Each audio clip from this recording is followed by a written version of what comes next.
Henry James, The Portrait of a Lady, narrated by Alan Montero.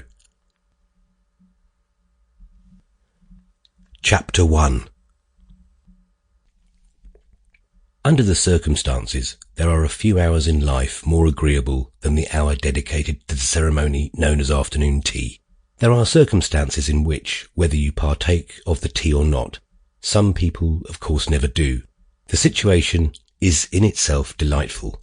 Those that I have in mind in beginning to unfold this simple history offered an admirable setting to an innocent pastime.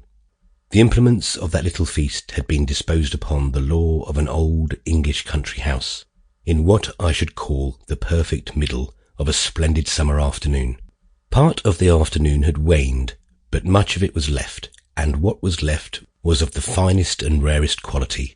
Real dusk would not arrive for many hours, but the flood of summer light had begun to ebb, the air had grown mellow, the shadows were long upon the smooth, dense turf.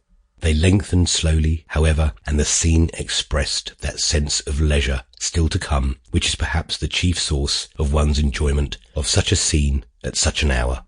From 5 o'clock to 8 is, on certain occasions, a little eternity, but on such an occasion as this, the interval could be only an eternity of pleasure.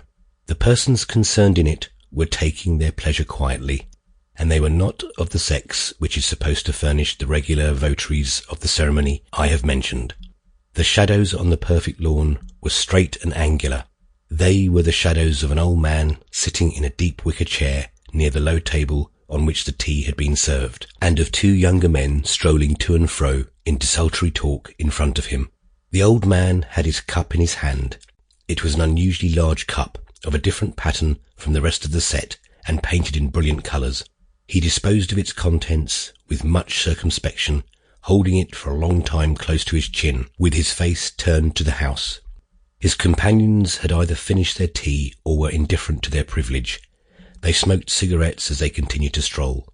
One of them, from time to time, as he passed, looked with a certain attention at the elder man, who, unconscious of observation, rested his eyes upon the rich red front of his dwelling.